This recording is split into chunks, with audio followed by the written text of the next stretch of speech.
क्या आपको पता है कि जर्मनी में किंडरगार्टन्स में किड्स को ऑटोमेटेड टॉयज की जगह वुडन टॉयज दिए जाते हैं? मेरी बेटी सोफी 6 साल तक जर्मनी में थी और जब मैंने वहाँ के किंडरगार्टन्स के बारे में जाना तो पता चला कि उन्होंने ये रूल इसलिए बनाया है ताकि बच्चे अपने आप से खेलना सीखें बिना किसी एक्स्ट्रा स्टिम्युलेशन के। कोई फ्लैशी लाइट्स या फास्ट पेस्ड कट्स नहीं, बस सिंपल टॉयज जिससे उनकी इमेजिनेशन और क्रिएटिविटी ग्रो हो। फास्ट फॉरवर्ड टू टुडे, अब मैं दुबई में हूँ और कल सोफी एक सीरीज देख रही थी एंड आई नोटिस्ड उसके कलर्स इतने ब्राइट थे, कैमरा एंगल्स शेकी और कट्स फास्ट पेस्ड थे जो बहुत ही स्टिम्युलेटिंग था। और यही ओवर स्टिम्युलेशन बाद में हाइपर एक्टिविटी का रीज़न बनता है और रिजल्ट ये होता है कि बच्चे कॉन्सेंट्रेट नहीं कर पाते। NCBI की एक स्टडी बताती है कि किड्स और एडल्ट्स में ADHD का ग्लोबल प्रेवलेंस रेट अप्रॉक्सीमेटली 8% है, जो बॉयज़ में 10% और गर्ल्स में 5% है। We all want the best for our kids, including educational content. लेकिन ये फ्लैशी एनिमेशंस और नॉन-स्टॉप म्यूजिक एक्चुअली उनके ब्रेन को हार्म कर रहे हैं। चैनल्स जैसे कोकोमेलॉन, जो कि किड्स के लिए मोस्ट व्यूड चैनल है, ये स्टिम्युलेशन क्रिएट करते हैं।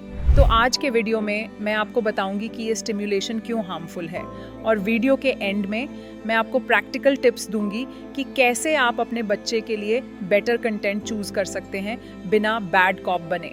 So stay tune till the end. आज कई पेरेंट्स ये कंसर्न रेज कर रहे हैं कि कोकोमेलन जैसे हार्मलेस दिखने वाले शोज बच्चे के दिमाग को ओवर स्टिमुलेट कर रहे हैं, leading to speech delay, reduced imagination and detachment with the real world. Let's understand what makes such shows so stimulating.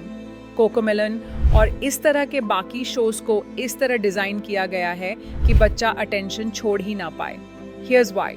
Firstly, fast paced content studies दिखाते हैं कि fast paced visuals developing brain को over stimulate करते हैं। A 2011 study by American Academy of Pediatrics found children exposed to such content had lower attention spans right after watching. Secondly, bright colors and loud sounds, ये सब dopamine spikes create करते हैं। Over time, बच्चा constant stimulation का addict बन जाता है and gets irritated जब वो stimulation नहीं मिलता। And lastly, predictable repetition, थोड़ी repetition learning के लिए ज़रूरी है, but shows like Cocomelon overdoes it. As a result, kids passive viewers बन जाते हैं, ना कि active learners. And it is very important for you to know that the foundation of creativity is laid during your child's early years. It is during childhood when neural connections are being formed, and with time, बच्चे के दिमाग में नए ideas आने लगते हैं, न केवल उनकी डेली लाइफ के रिगार्डिंग बल्कि बिजनेस आइडियाज़ भी। डॉक्टर जेनिफर एफ क्रॉस बताती हैं कि ज़्यादा स्क्रीन टाइम बच्चों को उन एक्टिविटीज़ से दूर कर देता है जो उनकी इमेजिनेशन और क्रिएटिविटी को ग्रो करती हैं, जैसे प्रिटेंड प्ले, रीडिंग और free play. And it's not just about Cocomelon. Screen time in general is the bigger problem. Cocomelon अकेला कल्प्रिट नहीं है। कार्टून्स, यूट्यूब एंड इवन कुछ लर्निंग एप्स से होने वाला एक्सेस स्क्रीन टाइम आपके बच्चे का ब्रेन रीवायर कर रही है। WHO जैसी ऑर्गेनाइजेशंस रिकमेंड करती हैं कि 1 साल से छोटे बच्चों को स्क्रीन बिल्कुल अवॉइड करनी चाहिए। इस एज में इंटरैक्टिव प्ले, टमी टाइम और रीडिंग सबसे ज़्यादा ज़रूरी है। 2 साल की एज में स्क्रीन टाइम 1 घंटे से ज़्यादा नहीं होना चाहिए and even that should be under adult supervision. 3 से 4 साल के बच्चों के लिए भी वही रूल है, मैक्सिमम 1 घंटे का सेडेंट्री स्क्रीन टाइम, उससे कम हो तो और बेटर। बाकी टाइम फिजिकल एक्टिविटी, रीडिंग और स्टोरी टेलिंग में बिताना चाहिए। पर आज के डिजिटल वर्ल्ड में बच्चे 2 घंटे से ज़्यादा टाइम स्क्रीन पर बिताते हैं, specially on weekends. Result, mood swings and poor sleep and the most overlooked impact, reduced imagination. तो अब जानते हैं कि how can you save your kids without becoming a villain. Tip number 1, automated toys की जगह wooden toys का use करें। ये toys creativity और problem solving skills को boost करते हैं और imagination को promote करते हैं। Tip number 2, limit screen time. Follow the 20-20-20 rule.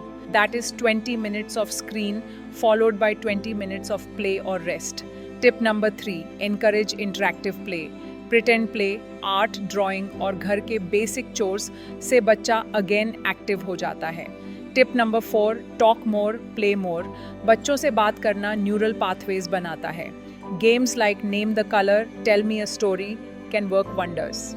Tip number 5, use sound mindfully, हर टाइम बैकग्राउंड म्यूजिक या टीवी ऑन ना रखें। साइलेंस इमेजिनेशन को ग्रो करने का मौका देता है।